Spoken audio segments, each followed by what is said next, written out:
turahaye kaze mukozi w'Imana Nduwimana Adonis ashishikare.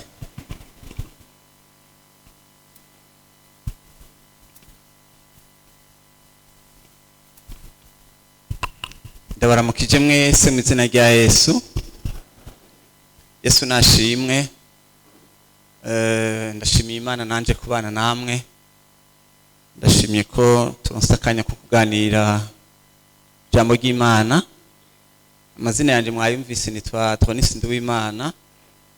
Nkaba naje mva Ikiremba Ibururi. Imana ishimwe. Ducishemo akaririmbo gato aho cyoba igice kimwe c'indirimbo y'108 ivuga ngo je ndi umukristo nzokwama ndiwe mu bintu byose gushika gupfa. Ndabagore muhaguruke gatoya ngira ngo tugiye kumara akanya twicaye.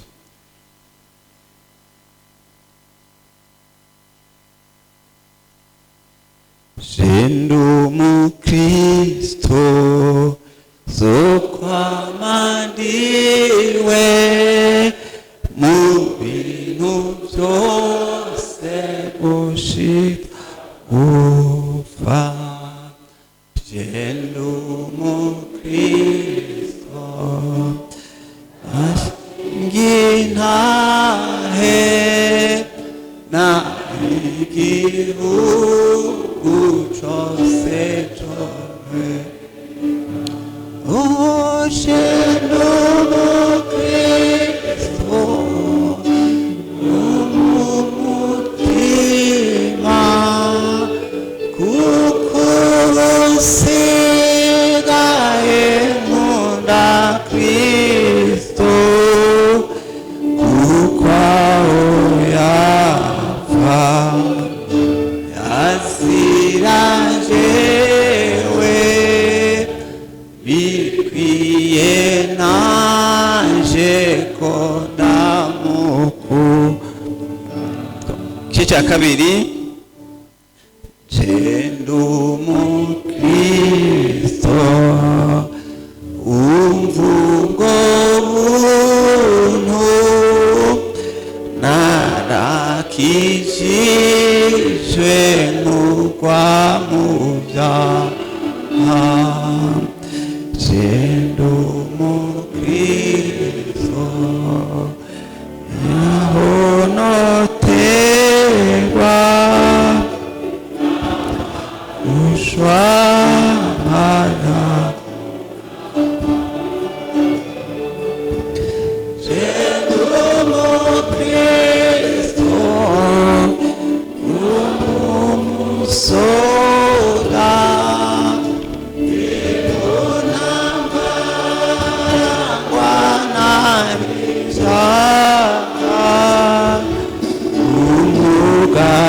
umugabisha umwami Yesu titwabakuwe nzokwamazira. Yesu nashimwe. Duhereye kuri indirimbo ivuga ngo je ndi umukristo zokwama ndiwe mu bintu bingahe. Yesu nashimwe kandi Imana ibidufashemo kwama turi abakristo mu bihe byose no mu bintu byose. Yesu ashimwe. Ngomba dusangira amajambo y'Imana numvise twavugana ko dusome mu gitabo cy'Abanyefeso icete Paulo yandikiye Abanyefeso igice cya 6.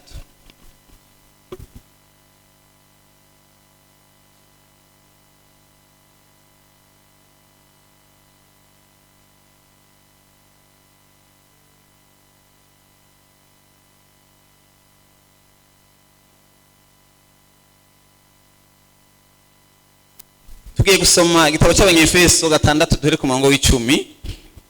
Aravuga ngo ndanzi y'amajambo ivuga ngo ibigwanishwa by'umukristo. Nibyo? Avuga ngo ibisigaye muremesherezwe mu mwami wacu no mu bushobozi bwiwe bwinshi. Murongo wa 11 mwambare ibigwanishwa byose by'Imana kugira ngo mushobore guhagarara mudatsinzwe n'ubugunge bwa wa mugwanizi. Dusome ibyahishiriwe Yohana 19 ku murongo wa 11. 19 ku murongo wa 11. 19 ku murongo wa 11 aravuga ngo mbona ijuru ryuguruye. Nibyo?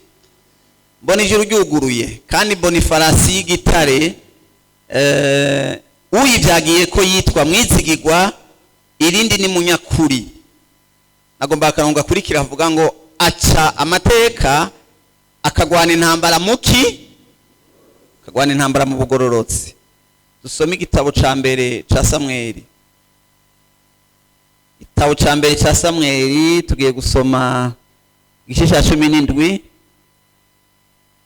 Igitabo ca mbere ca Samweli turasoma igice ca 17 duhere ku murongo wa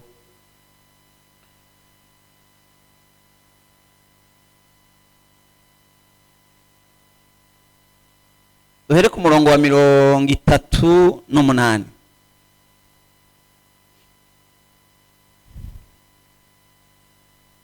Avuga ngo maze Sawuli yambika Dawidi imyambaro yiwe, amwambika n'inkofero y'umuringa mu mutwe n'umwinjiro w'ivyuma. Dawidi araheza hagatira inkota yiwe hejuru y'iyo myambaro, agerageza gutambuka ngo arabe, kuko atabimenyereye. Maze abarira Sawuli ati bisi ishobora kubijana kuko ntagizene.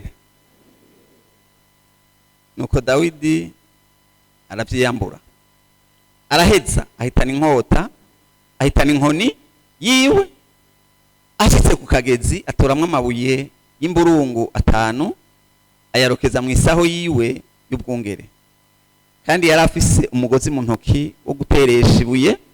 Nuko aja guhura na wa Mufilisitiya. Cete ca kabiri ca Bikorinto igice c'icumi. Icete ca kabiri Paulo yandikisha ingero ry'Ikorinto igice c'icumi ku murongo wa 3.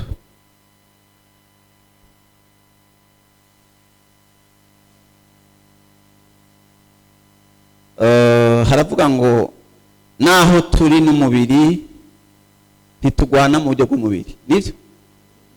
Kuko ibigwanishwa by'intambara yacu tari ibyo mu buryo bw'umubiri, ariko imbere y'Imana bifise ubushobozi bwo gushingura karimbi.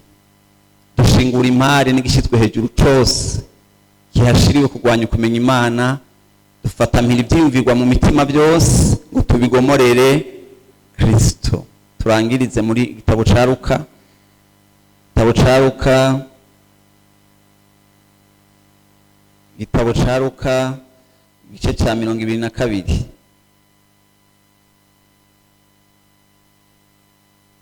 Igitabo ca Luka igice ca 22.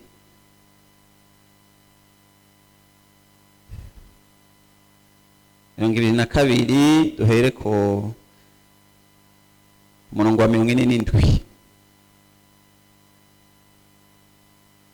22 kuva kuri 47 haravuga ngo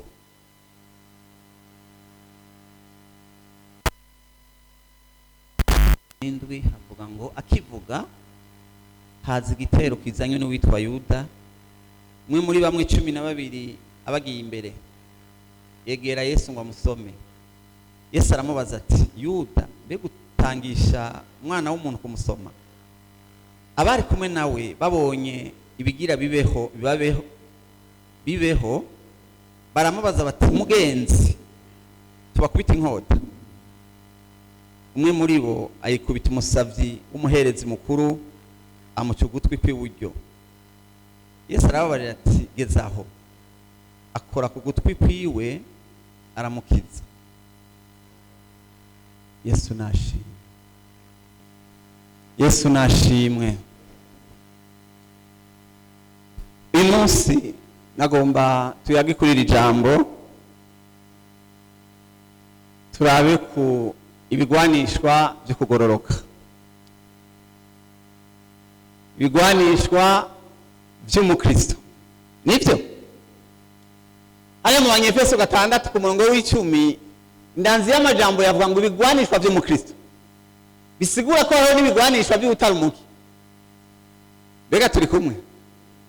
Ariko ijambo ry'Imana ryatubwiye ngo ibigwanishwa by'umukristo. Yesu nashimwe.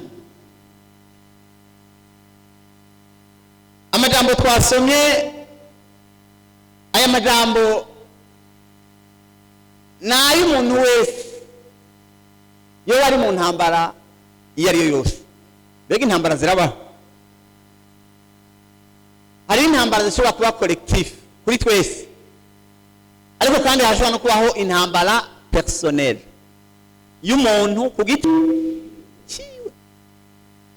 Yesu ashimwe. Turashobora kuba twicaye ngaha, hariho umuntu ariko arimvira ati nataha bigenda gute. Iyo si intambara yiwe wenyene, twe ntabyo tubona. Mugabo wewe bariko baragwana intambara yo ku giti ciwe. Ariko zaba intambara duhurira ko twese, yaba intambara y'umuntu, zose niki. Intambara rero zirabaho. Yesu nadufashe. Ariko amajambo tugiye kuganira uyu mwanya ni ingene tugwana intambara. Yesu ashimwe. Ni ingene tugwana intambara tugwana. Yesu nashimwe. Kuko twabonye ko rya jambo dusomye mu gitabo cy'Abakorinto ba kabiri hatubwiye ngo naho turi mu mubiri nitugwana mu buryo bw'iki, nitugwana mu buryo bw'umubiri, ngo mugabo turabise ibindi bigwanishwa. Yesu nashimwe. Imisi yose twama dufise uburyo bubiri bwo kugwana. Twama dufise opportunité yo kugwana mu mubiri cyangwa twagwana muki mu mphe. Yesu nashimwe. Biga jambo twasomye hajya mu Bakorinto ba kabiri igice c'10 havuga ngo mu Gifaransa havuga ngo tugwana dans la chair. Yavuga umubiri rero ntavuga umubiri twambaye uyu, ariko ariko aravuga ubushobozi bwo mu muntu. La chair ni ubushobozi bw'icyaha mu muntu. Yesu nadufashe. Avuga ngo twebwe ingene tugwana nitugwana mu buryo bw'umubiri, ngo mugabo tubafise ibindi bigwanishwa. Yesu nashimwe. Ngo kandi ibyo bigwanishwa bifise ubushobozi bwo gushingura karimbi. Amen. Ariko hama hano opportunité ziri zo kumuntu ashobora kwikora kuri iki cyangwa kuri iki.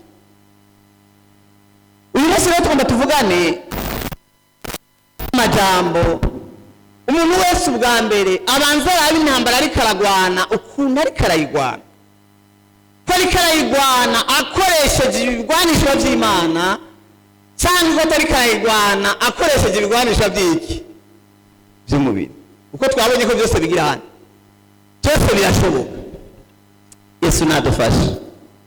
Hariya twasomye mu gitabo cy'Ibyahishuwe Yohana, yavuze ngo muntu yari yicaye kuri rya farasi witwa Mwizigirwa. Mugabo umurongo nashaka nujya murongo uvuga ngo agwana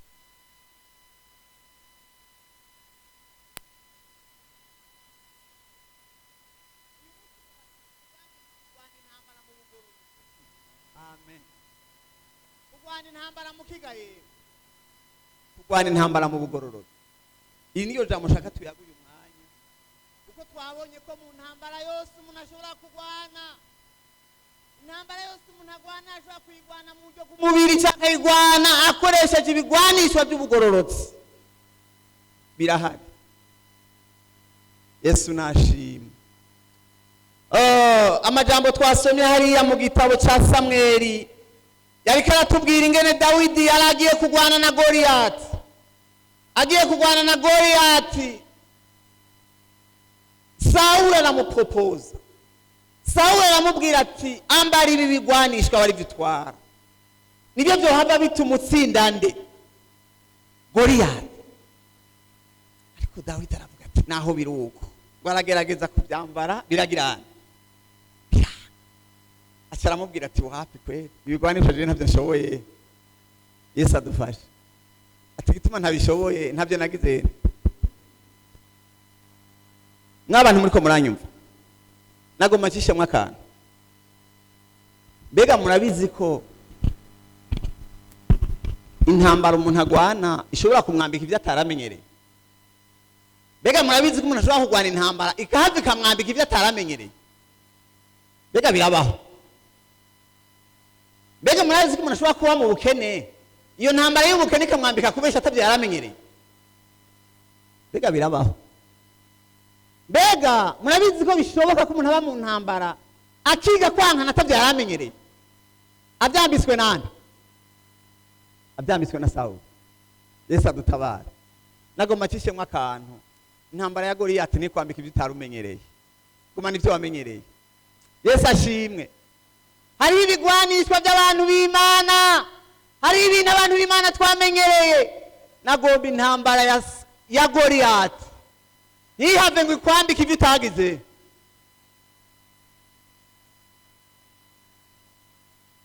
Yesu nashimwe. Yesu nashimwe. Sinzi umuntu yigeze kuja muri sentare avuye aterega hajya muri sentare kugira ngo iyo bakubesheye nawe uragirana urabesha kugira ngo uhave. Ibyo ni ibintu umuntu yigishwa niki? N'urugamba agezemwo, intambara yashobora kwigisha ibigwanisho utari waragizene, utari waramenyereye, ugahava ukambara ibintu utaruzi kwambara. Abantu bagasigara barimvira ati mbega ujya muntu bige bintu yabishobora, yavyigishijwe niki? Ndafise amakenga ko intambara ishobora kutwigisha ibyo tutagizene. Intambara ishobora kwigisha abantu ibyo batari baramenyereye. Yesu adutabara. Yesu adutabara. Murabona hariho Sawuli yaramupropoje ati umva, kugira ngo ugwane ambara ibi bintu kandi mukubimwambika sekundi. Ndagoma ndabamenyeshe mwa abantu mwe, Sawuli ni kigereranyo cy'isi. Isi irafise ukuntu igwana intambara, sinzi ko munyumva. Isi irafise ukuntu igenza ibintu, isi irafise ukuntu ikora ibintu. Sawuli aramupropoza ati kugira ngo utsinde Goliyati, reka ndakurangira ibigwanisho ugende utwaye. Yesu nadutabara. Kugira ngo muneshe hitana ibigwanishwa by'uwanje, ambara ibimwambaro. Dawidi yumva bitangwe kumuremera, yumva biramurusha, yumva ariko aragenda ntibishoboka, yumva niyo tambuka kabira byambaye. Twapi kweli tijewe ibintu byo nari naragize ibingira ndabyambikwe nande, ngira ndabyambikwe nande. Oh Yesu nadutabara. Bene data, numvise umutima twoyaga namwe ya majambo.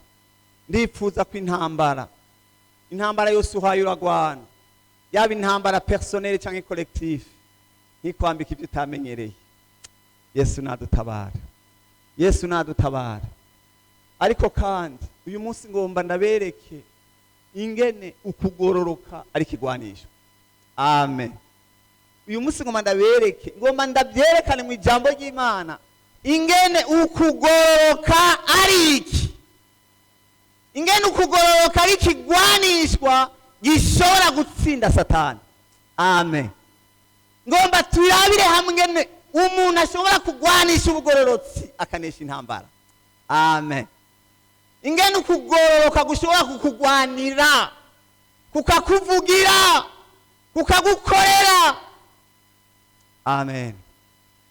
Niko ndivuga ya majambo kugira ngo uyu munsi umuntu wese ariko aragwana yambaye ibigwanishwa bya Sawuli byambure. Amen. Yesu nadutabara. Aha twasomye amajambo n'igihe Yesu baza kumufata, hari haje igiki? Mwasomye ngo hari haje igiki? Mbega ibitero birabaho. Nababwiye ngo ibintu tuko turavugana birashobora kuba igitero personnel cyangwa igitero collectif. Birabaho. Nyuma rero haje igitero, hari habigishwa ba Yesu bagendana nawe, bajya bigishwa aya majambo twasomye avuga ngo maze umwe mu bari kumwe na Yesu, ntima president ngaho wari we, ariko mu kindi gitabo baravuga ko yari Simoni Petero. Yesu adufashe. Baje gufata Yesu,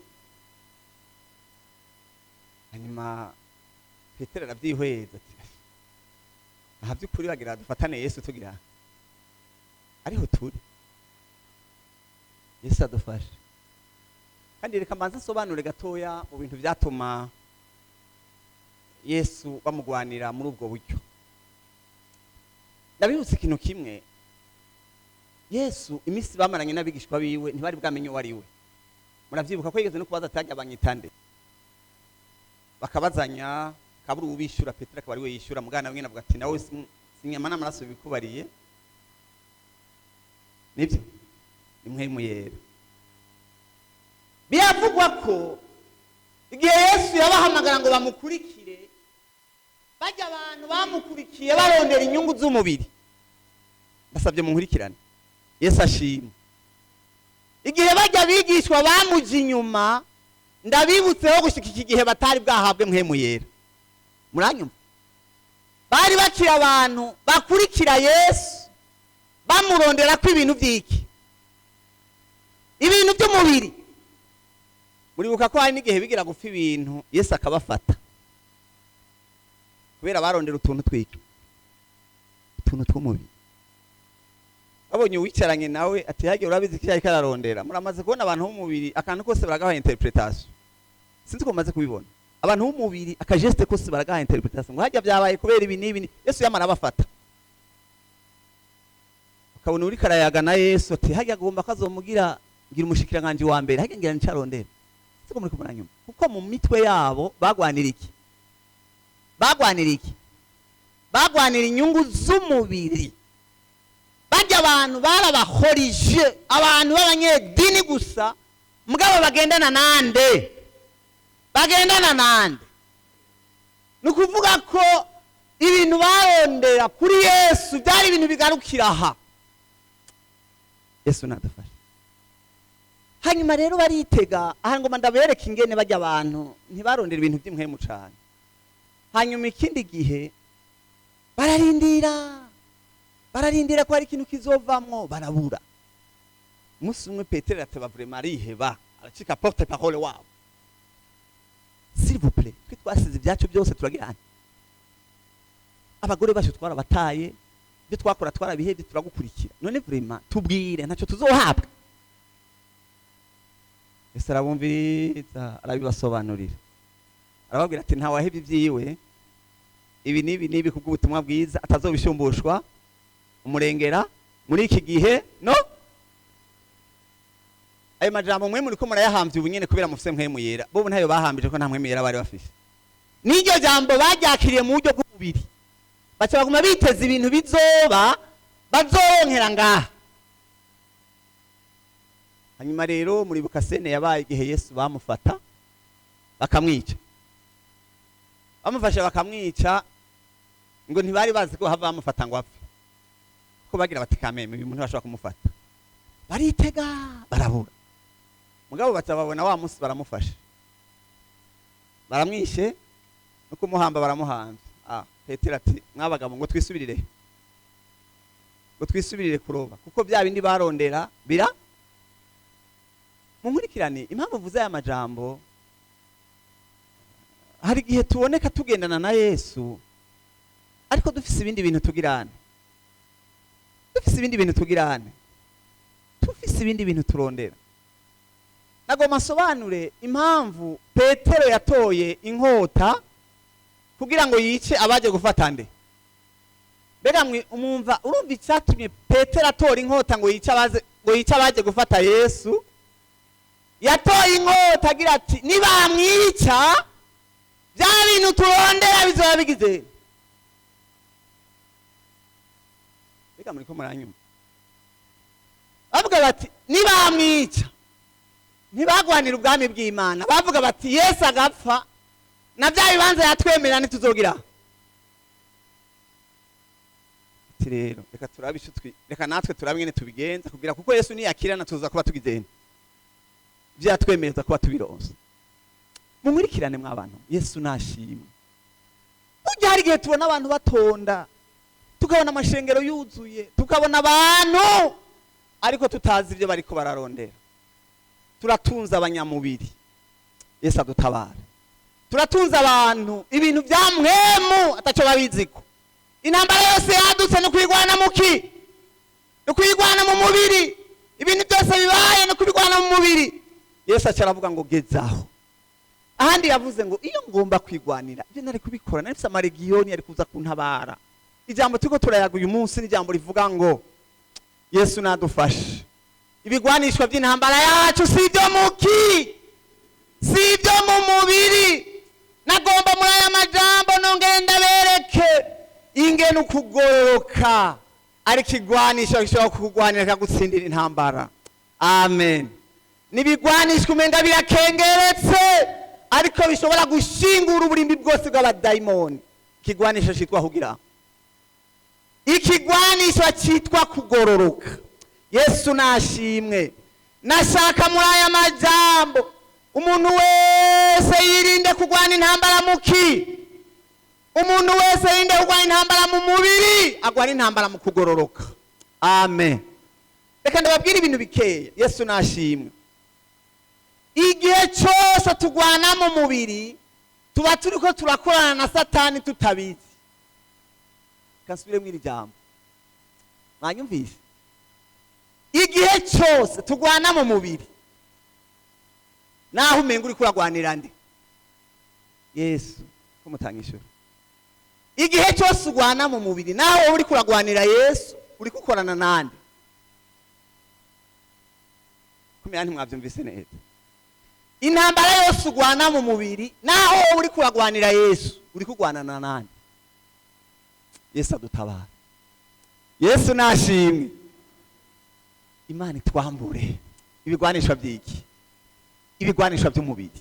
Mbe kwambara ibigwanishwa by'iki, ibigwanishwa by'impemu.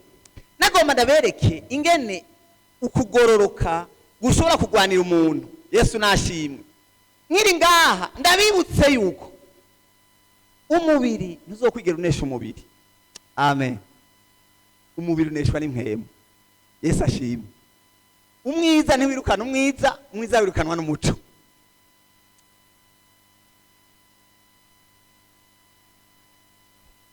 Yesu nashimwe. Ndabereke gatoya abantu bakeya bagwanye mu mpemu.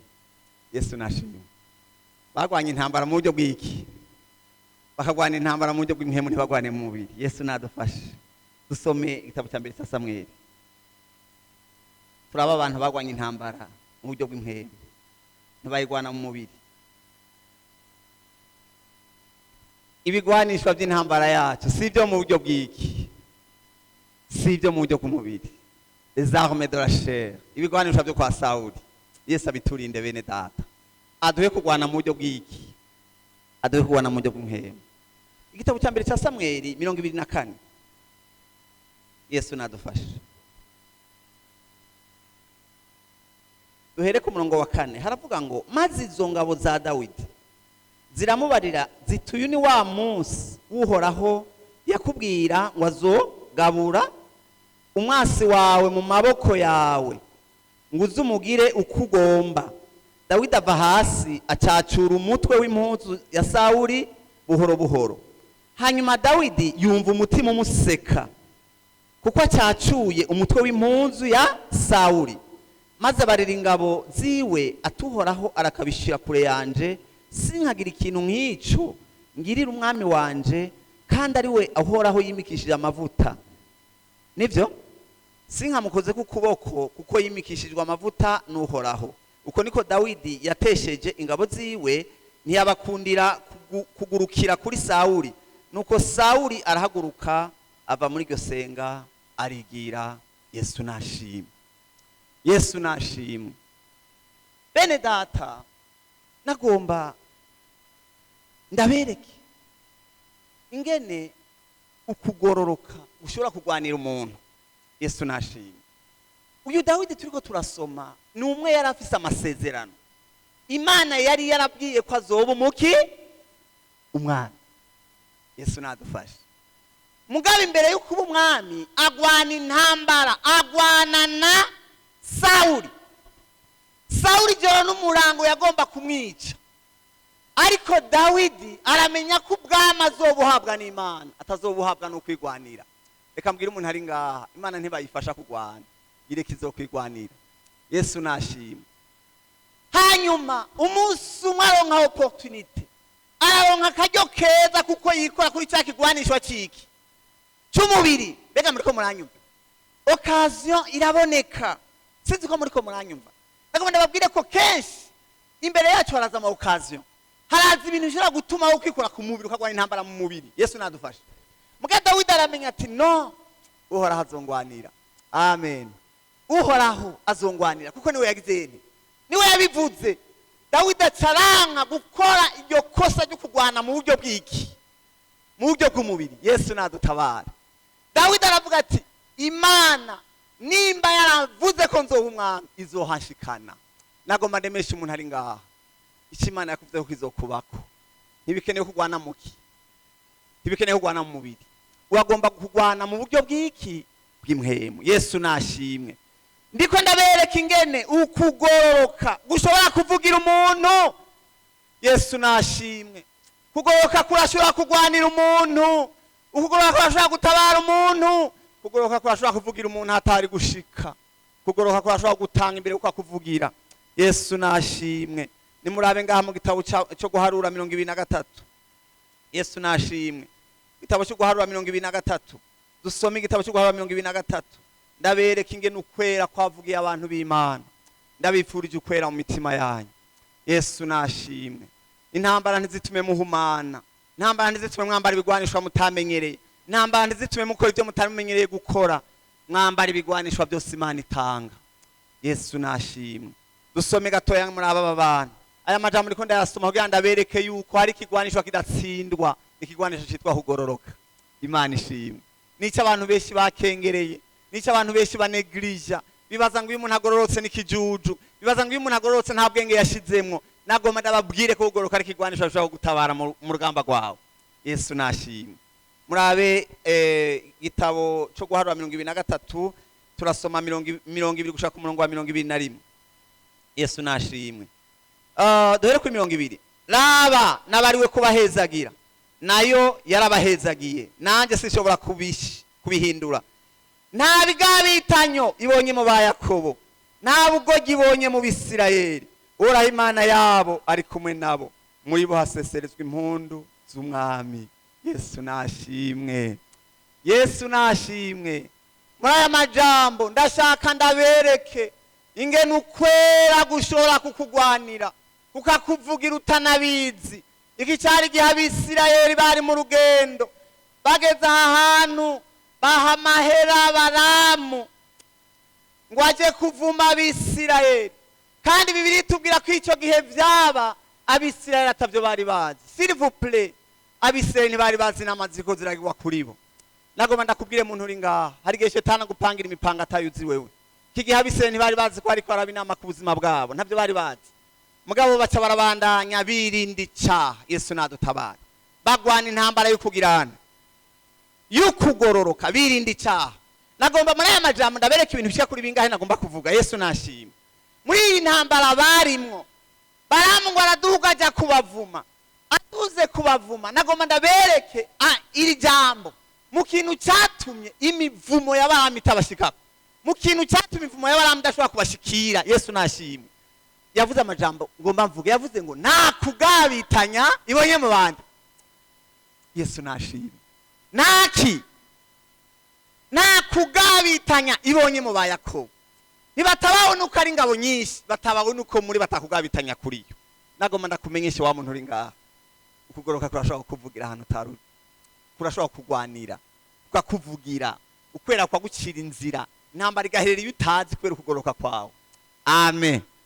Yesu ashimwe. Kugoroka kurakiza umuntu, kuratabara umuntu, kuravugira umuntu. Yesu nashimwe. Iki ni kintu abantu benshi bakengera, kuko ibi bigwanishwa by'Imana nibigwanishwa abanyamubiri bakengera. Iyo umuntu ariko aragwana mu kugororoka, umunyamubiri aramukengera ati ngaho uzoshika kuki, ngaho uzoshika kuko uri kurakora uko. Yo, ariko nagomba ndakubwire, Paulo yandikiye abakorinto ababwira ngo ibyo bigwanishwa bifise ububasha bwo gushingura karimbi kandi ka Satani. Amen. Ibigwanisha byo kugirana, ibigwanisha byo kugororoka. Ndiko ndabereka abantu bagwanya intambara mu bugororotsi. Yesu nashimwe. Turabire hamwe igitabo cya Daniyeli. Yesu nashimwe. Ingene ukugororoka kuvugira abantu ukabatabara. Yesu nashimwe. Nimukagwane mu mubiri. Amen. Intambara zose muzigwane mu bugororotsi. Yesu ashimwe. Intambara zose zigwane mu bugororotsi, ntukagwane mu mubiri. Kuri 20 ashitse hafi ya Rwagobo, daniyeli yarimwo nivyo kuri 20 mwashitseyo igice cya gatandatu daniyeli igice cya gatandatu ku murongo wa 20.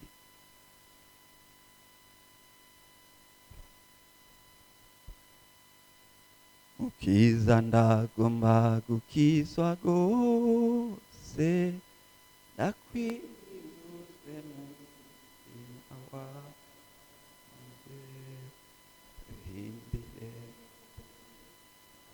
byose unyuhagire mbonekeraho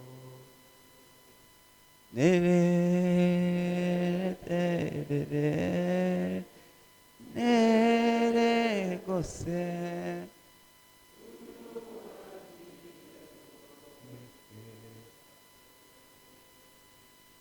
amen. Turiko turavugana ijambo rivuga ngo kuko ibigwanishwa by'intambara yacu si byo mu buryo bw'iki turiko turwana, ibigwanishwa by'intambara yacu si byo mu buryo bw'umubiri, turwana mu buryo bw'impemu. Amen. Kuri 20 havuga ngo iki ashitse hafi ya Rwagobo daniyeli yarimwo ahamagara n'ijwi rirenga n'ijwi ry'umubabaro abaza daniyeli ati yewe daniyeli musavye w'Imana nzima, mbega Imana yawe ukorerana ntaryo yashoboye kugukiza izo ntamba. Kuri 22 maze daniyeli yishura umwami ati mugenzi nyaguhoraho nivyo Imana yanje yarungitse umumarayika wayo azibira iminwa y'intambwe naco zankozeko kuko nabonetse imbere yayo ntagizene ntagira igicumuro kandi nawe mugenzi nta kibi nagizene. Amen. Yesu nashimwe. Nimurabe reka ndababwire aya majambo kuko hari igihe abantu ibi bintu byo kugororoka bibaza ko ari ibintu atacyo bimaze, bibaza ko ibintu ataho bishika, bibaza ko ataho byoshikana umuntu, bibaza yuko urugamba rwa Goliyati runeshwa n'ibigwanisho byo kwa Sawuli. Yesu nadufasha. Mu bintu Daniyeli yagwaniye yagumye agwanira ko Imana itamubona kwiki, yagumye agwanira yuko Imana itamubona kw'igicumuro. Yesu nashimye. Yagumye agwanira umutima wiwe. Murabona nagomba ndababwire ko hari igihe abantu bagwana intambara bakagwana n'ibindi byose bakibagira gwanira imitima yabo. Mbega muranyuma ibindi byose ukabigwanira ariko ntugwanira iki? Ntugwanira umutima. Muri izo ntambara Daniyeli yarimwo ikintu ca mbere cyari gikomeye yaniganye no kurinda umutima wiwe, kugira ngo umutima wiwe awurinde iki? Awurinde ibyaha. Yesu ashimwe. Yesu ashimwe. Daniyeli muri izo ntambara yagumye anigana ibyamubako byose acunga umutima kugira ngo Imana ibe mu ruhande rwiwe. Amen. Rero baje kumubaza ati mbega Imana yawe yashoboye kugukiza? Arashinga intayo ngo Imana yarungitse umumarayika wayo azibira iminwa y'intambwe ngo kuko nabonetse imbere yayo ntagira iki? Ntagira igicumuro. Ati kandi meme nawe we mugenzi. Amen. Nawe ntacyo nyagiriza. Yesu ashimwe. Nawe ntacyo uri kuranyagiriza. Mbega ukugoroha kwaramugwaniye, mbega kwaramukijije.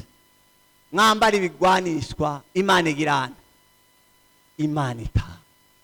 Kuko itiriko turababwira aya majambo, ndiko ndababwira aya majambo kuko isi nayo irafise ibigwanishwa ikiratanga. Yesu ashimwe.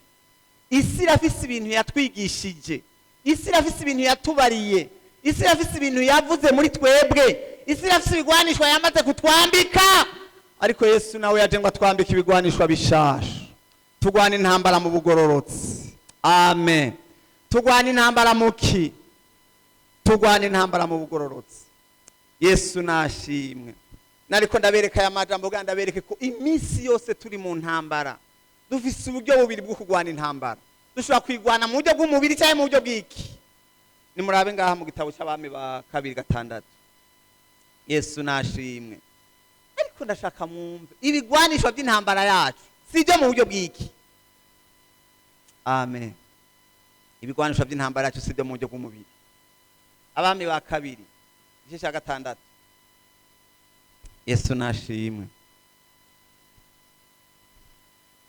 Abami ba kabiri turasoma igice cya 6, dusome ku murongo wa 20 ushaka kuri 23.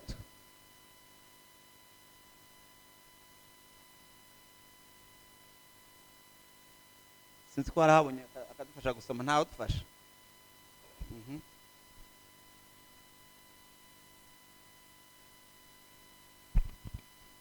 Abami ba kabiri igice cya 6 kuva ku murongo wa 20. Bukeye bashitse i Samariya, Elisa aravuga, atewe Uhoraho, humura amaso y'aba bantu barabe. Nuko Uhoraho abahumura amaso, bagize ngo bararaba, babona bari Samariya hagati. Umwami w'Abisirayeli ababonye, abaza Elisa ati, mbega mutungwa, ndabice? Aho sinobica. Aramwishura, ateka ntubice. Mbega abo wofata mpiri kubw'inkota yawe n'umuheto wawe, woheza ukabica? Nibabazanire ibyo kurya n'amazi, barye banywe, babone kwisubirira kwa shebuja.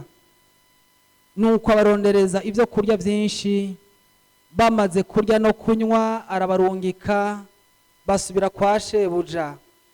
Maze uhereye ubwo ibitero by'Abasiriya ntibyongeye kuza mu gihugu c'Abisirayeli. Imana nishimwe. Amen. Turiko turavugana ku ijambo rivuga ngo kurwana intambara muki gayemu. Yesu nashimwe. Yesu nashimwe. Ibigwanisho by'intambara yacu si byo mu buryo bw'iki. Nje kubwira aba bantu ba Petero, ba Simoni Petero, muriko muragwanira Yesu mukoresheje inkota. Yesu yababwiye ngo gezaho. Yesu ashimwe. Nje kubwira ba Petero bariko bagwanira Yesu bakoresheje iki. Yesu yabwiye Petero ngo Simoni Petero gezaho. Sinkeneye abantu bangwanira bakoresheje iki. Sinkeneye abantu bangwanira bakoresheje iki. Ibigwanisho by'intambara yacu si byo mu buryo bw'umubiri, ni byo mu buryo bw'iki, ni byo mu buryo bw'inkema. Nababwiye igihe cyose turi mu ntambara hama hariho ama opportunité, hama hariho ama sollicitation atuma twogwana mu buryo bw'umubiri canke mu buryo bw'inkema. Uyu mwami tubonye barabasiriya baje gufata Elisa, baje kumufata, Imana iramugirira ubuntu, abasukamwe uruhuni, murabizi byabaye gasene simanza kwisubiramo. Ariko amaze kubafata, uyu muntu yari ruhande yiwe, ikigereranyo ca wa mubiri cyo twita la chair kitangura kumwongorera. Abwira ati sha, c'est une bonne occasion. Urazi ibyo badukoreye natwe, reka natwe tugirene, reka natwe tubihore, kuko uyu mubiri turagendana. Yesu nadutabara. Biri kwa hafi yacu, nibiri kure beneda. Umubiri nuri kure yacu, wamuri kura dusufra. Genzuku kuronse opportunité, ibuka ibyakugiriye nawe mugira uku.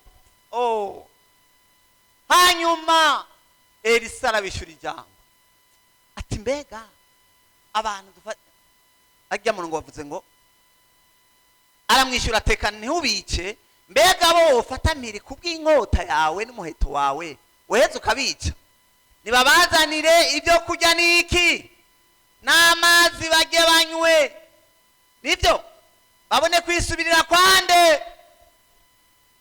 Yesu yavuze ngo aba bavuma mugirene mubahezagire. Amen. Umwasi wawe niyasonza ugirene umuha icyo kurya. Ibyo nibyo bigwanishwa byo kugirane, byo kugororoka. Iby'umubiri bivuga ngo ko yagize ibi nanjye reka ngira uko, ko yangiriye ibi nanjye reka ngira uko. Yesu adutabare. Ariko reka ndababwira ikintu kimwe, ibigwanisho by'umubiri ntibiheza intambara, ahubwo biha ingufu. Mbega amatabi icyo mvuze, ikintu gishobora guheza intambara ibigwanisho by'iki byo kugira. Somo uyu murongo dusomye ngaha hatubwiye ngo maze uhereye iryari, maze uhereye ubwo ibitero by'Abasiriya ntibyongera kuza mu gihugu cy'Abisirayeli. Amen. Ngo maze uhereye ubwo, kuko habonetse umugabo afise ibigwanisho byo kugororoka, yarashoboye guheza intambara. Nagomba ndabamenyesha, umubiri nturangiza intambara, ahubwo umubiri utuma intambara yiyongera. Ikigwanisho gushobora gutuma intambara ihagarara ni ikigwanisho cyo mu buryo bw'iki. Ngo uhereye ubwo intambara ikirahagarara. Ndasabye Imana twese twambike ibigwanisho byo kugororoka. Yesu ashimwe. Imana itwambike ibigwanishwa byo kugirana. Muragomba ko intambara zibangurukana. Amen. Intambara ntizizobangurukana kubera twagize ijisho kurindi, iryinyo kurindi. Intambara zibangurukanwa nuko habonetse abantu bize kwambara ibigwanisho byo kugororoka. Ntawe ukeneye kugwanira Imana iyo nkota yawe uyishire hasi. Petero yakagwanira Yesu ukoresheje inkota yawe. Yesu nashimwe. Yesu nashimwe. Ndabereka abandi bantu bagwanye mu mubiri bakwega intambara. N'abantu ndasabye, erega abantu turabafise iminsi yose bazana ama proposition ngo mbega nani tubice. Erega barahari. Kigwanisho cyabo ari kugira. Kandi avec raison. Akubwira ati none we ntuzi musanzwe ko atanyishe nanjye ngirene. Ko atanyishe nanjye ndamwice. No, abo bantu turabafise. Mbega turabafise. Abo bantu bariho. Ariko narinje kubigisha uyu munsi ibigwanisho by'intambara yacu sibyo mu buryo bw'iki. Amen. Kandi hanababwiye siniko ndavuga intambara, nababwiye ko dufite intambara zitandukanye, yaba intambara personnel, zaba intambara collective. Nje kubigisha kugwana muki. Mugwane muki. Yesu nashi. Mwige kugwana intambara mu bugororotsi. Nimba mugomba ko intambara irangira. Umuntu yagiye kwiba ntabahejeje ubukene, ariko yizigiye Imana agasenga icyo kibazo akivamo. Ibigwanisho by'umubiri ntibyirukana intambara. Ndabasubiriyemo ahubwo birayigwiza. Turabe gatoya itangura 34. Turabahungu bagwanye mu mubiri nabingene byagenze. Bakoze akazi mu mubiri bariho. Intambara yabo no kugwana muki. Kandi baza ngo barabikemuye. No! Ntibikemurwa mu mubiri, bikemurwa mu buryo bw'impwemu. Yesu ashimwe. Yesu abafashe. Twese adufashe. Tugiye kugwana intambara muki. Itangura 34. Ngomba dusoma aya majambo. Kandi ngira ndangize. Yesu nashimwe. Itangura 34.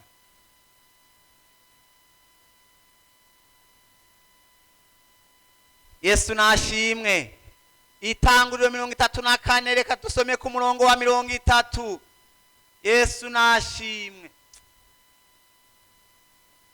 Maze Yakobo abarira Simeyoni na Lewi ati munkwege ibara kuko mutumye nzinukwa na bene igihugu Abanyakanani n'Abaferizi, kandi ko turi nkehwa bazokwikoraniriza hamwe bantere mpeze ndanduke ndanduranwe n'inzu yanje.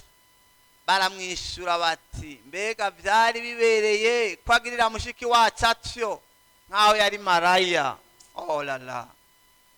Abana bahungu bande ba Yakobo mushiki wabo baramufashe baramukorera ibitakogwa, baca barabika akazika mu mutima batereka natwe tuzobihora. Yesu nadutabara. Murazosoma mwabantu muri ngaha la chair est sauvage.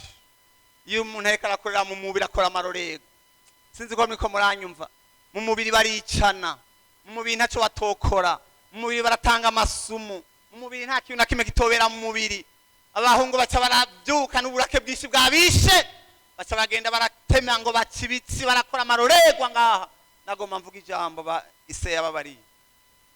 se yababwiye ati ni iby'ukuri bakoze amakosa, ariko muriko muranyumva, naho bakoze amakosa ntimwabyifashemo neza gusa ko mwagomba kubikora. Aca babwira ngo ikintu cyonyine munkoreye, ikintu cyonyine munkoreye mugize subiramwo, mugize abanyamubiri mureke kudukwegera ibara. Yesu ashimwe. Mureke kugira mbega murazi ibara bari bakweze, bari batumye hazoguma hari iki? Kuko nababwiye ko umubiri ntuheze iki? Umubiri ntuheze intambara, ahubwo urayivyura. Amen. Mwambara ibigwanisho byose Imana igirana, mwambara ibigwanisho byose Imana itanga. Twebwe naho turi mu mubiri ntitugwana mu buryo bw'umubiri, turafise ibigwanisho by'intambara. Yesu nashimwe. Ndasabye uyu munsi Imana ibambika ibigwanishwa byo kugororoka. Mwambura ibyo kwa Sawuli nacyo bimaze. Ibigwanisho bya Sawuli nibitsinda Goliyati, ikitsinda Goliyati nibigwanishwa by'Imana, kandi by'Imana yatwemere kubiduha. Yavuze ngo mwambara ibigwanishwa byose Imana itanga kugira muhagarare mutagizene mudatsinzwe. Byo nibindi wo byambara, ariko ikibazo nuko ibyo bindi uzobitsindanwa, kuko Imana izobana nawe. Imana izobana nawe wambaye ibigwanisho byo kugororoka. Yesu abahezagire. Amen. Tugomba dusenga Imana hama turangize. Ndakwifurije kwambara ibigwanisho byo kugororoka. Beneda nagomba ndabereke muri aya majambo yose twasomye, mwabonye ko abantu bose bagwanye mu kugororoka. Impera n'imperuka intambara yararangiye, abantu bose bagwanye mu kugororoka. Imana yabaye mu ruhande rwawe. Mbega murashaka ko Imana ibana nawe ikaba mu ruhande rwawe? Ninde muntu yifuza ko Imana ibana nawe? Nagomba nimba ushaka ko Imana ibana nawe, Imana izobana nawe wambaye ibigwanisho bya Sawuli, Imana izobana nawe wambaye ibigwanisho byo kugororoka. Yesu nashimwe. Amen. Naho woja mu bwobo bw'intambwe Imana izomanuka mu baneyo, kuko wamanukanye kugororoka. Ntuzohera mu kinogo kubwo kugororoka ufise, ntuzohera mu byagurimo, ntuzohera mu itanure, kugororoka kuzogukurayo. Imana ibambika ibigwanisho byo kugororoka. Mwambura ibigwanisho bya Sawuli. Ndagomba mbwire Petero, reka iyo nkota uri kurakoresha, reka iyo nkota uri kurakoresha, naho umenga uri kuragwanira Yesu, iyo nkota yireke. Yesu abahezagire. Jewe ndiko ndabiraba, wamenga Yesu yari gushimira Petero ubasha, mwewe ntiwari kumushimira. We ntiwari kumushimira Petero, wari kuvuga utaragize arambabaye basha, arankunda abasha, wari ngene nyitwararize. Ba Petero, reka izo nkota. Yesu abahezagire. Yesu abahezagire. Mwambara ibigwanisho byo kugira byo kugororoka, nibyo bitsinda Satani. Satani ntatsindwa n'umubiri, asindwa n'ibigwanisho byo kugororoka. Nayo majambo Yesu abahezagire. Hari uwo twofasha napfukame tumusengere. Amen. Muri ya ntambara uri kuragwana, hari umuntu ariko araburana urubanza, none kwa ubugiye kuburana n'ukubesha gusa, ibyo n'ibigwanisho bya Sawuli. Hari umuntu ikibazo arimwo ariko ayikorera mu ibyaha gusa, ubukene bwaguteye kwiba, ibyo n'ibigwanisho by'umubiri. Ibigwanisho by'Imana barasenga bakarorera Imana, bakitega Imana. Amen. Ibigwanisho by'umubiri barakuvuga nawe ukavuga, barakubeshera nawe ukababeshera, barakwanka nawe ukabanka. Nibizohagarika intambara ibyo, ahubwo gusa uri kuri kwegera. Ndababajwe n'abahungu ba Simiyoni na Lewi, muzohava mudukwegera ibara. Simiyoni na Lewi murazohava mudukwegera ibara. Yesu adutabare. Reka tugwane mu buryo bw'ubugororotsi, bagwana intambara mu bugororotsi. Hari abantu bafukama kubasengera, ufise ikibazo nafukame bamusengere. Yesu nashimwe. Imana ikwambura ibigwanisho by'umubiri, wambara ibigwanisho by'imhebe, ibyo kugororoka. Yesu abahezagire. Yesu abahezagire. Naya majambo y'Imana. Kandi nagoma ndemesha umuntu ariko aragwana mu kugororoka, ndaguhumurije ntuzotsindwa. Amen. Ndahumurije umuntu ariko aragwana mu kugororoka, impera n'imperuka ntuzotsindwa, uzonesha. Amen. Dawidi impera n'imperuka yarabaye umwami. Amen. Yosefu impera n'imperuka yarabaye icyo Imana yavuganye nawe, kubera kugororoka ntikwigera kuneshwa n'umunsi n'umwe. Ndabahumurije nta muntu ariko aragwana mu kugororoka azoneshwa, impera n'imperuka uzonesha. Yesu abahezagire.